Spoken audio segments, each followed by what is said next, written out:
ठाकुर जी यशोदा मैया की गोदी में बैठे हैं और सबरी गोपियां चारों ओर बैठी हैं और ठाकुर जी बैठे बैठे उदास बैठे हैं, रूठे बैठे हैं। यशोदा मैया बोली, लाला तू काहे को रूठ गयो है? बोले, मैया मैंने जो रात को तोते कही कई बा काम को करवा दे।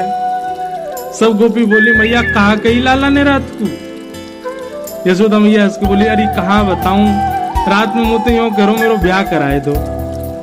मैया अब मैं बूढ़ा है तो जा रहा हूँ, मेरो ब्याह करा दो। 3.5 बरस को भयो अभी और यूं करो मैया अब का मेरो ब्याह तू बुढ़ापे में करावेगी, अब तो मेरो उम्र हैगी, मेरो ब्याह करा दे।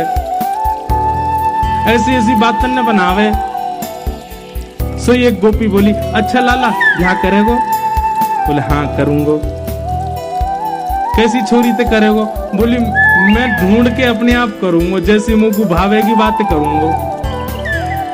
तो सब गोपियों ने विनोद में कही, लाला इतनी सारी गोपी बैठी है यहाँ पे, तू अपने आप एक काम के ढूंढ के जो तो को बढ़िया लगे, बाकी गोद में जाके बैठ जाओ, जाके गोद में तू बैठ जाएगा भाई तो तेरे ब्याह करा देंगे। लाला बोलो सांची? बोला हाँ सांची। सो ठाकुर जी यशोदा मैया की गोद से उठ गए, गोपीन के घूंघट उठामे, मैया जे तो बूढ़ी है गई जाते ना कर रो। दूसरी गोपी के पास गए, मैया जी तो कान ही है या कि तो आंख ही ना है? अच्छा है नहीं, जबरदस्ती ठाकुर जी बोल रहे हैं। तीसरी गोपी को मुंह उठा के, मैया जी तो तेज लगे मुंह को तो घर से निकाल देगी या तो ब्याह ना कर रहा हूं मैं। ऐसी सब गोपिन के आगे घूम रहे। वहीं दूर एक बिना दांत वाली गोपी बैठी, बूढ़ी बिल्कुल 120 वर्ष की। वो मंद मंद मुस्कुरा रही और मन में सोच रही, बोले लाला तो सबरी युवा युवा गोपीन के पास जाएगो, अब मैं कहा करूं, मैं तो इतनी वृद्ध है गई, मैं तो उबा पंक्ति में ना बैठ सकूं जहां लाला घूंघट उठा रहा है। लेकिन मनी मन खुश है रही है लाला की लीला देख करके, नेत्रन से आंसू निकल रहे हैं और बीच बीच में अपने आंसू पहुंच रही है, एक भी दांत नहीं है बाकी। लाला सब गोपीन के घूंघट उठा उठा के देख रहा और सोई ठाकुर जी की दृष्टि पड़ी, वो बूढ़ी बिना दांत वाली गोपी बैठी का है।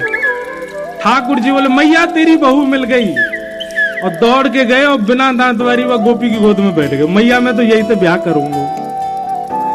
मैया बोली, लाला जाके तो एक दांत ना है, जाते का ब्याह करेगो? बोले मैया बढ़िया है ना, माखन खावे में दांत ना है चाहिए हो गए, मैं माखन खाऊंगा जो चप चप खायो करेगी। और वह गोपी से ऐसे अंक भर गए, गोपी वह वृद्धा गोपी को इतना सुख प्रदान कियो, सब युवा गोपी देखती रही और ठाकुर जी को सुख दे रहे। वास्तविकता क्या थी?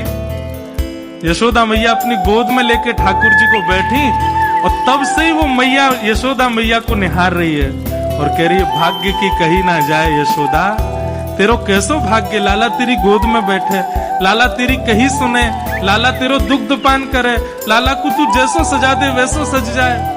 ये सौभाग्य या जन्म में मुंह को तो नहीं मिलेगा।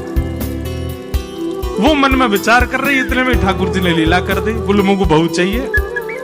इतनी सुंदर सुंदर गोपी बैठी है, ऐसी सुंदर सुंदर, वो 100 वर्ष की मैया के एक भी दांत नहीं बाकी गोद में बैठ गए, जे मेरी बहू है।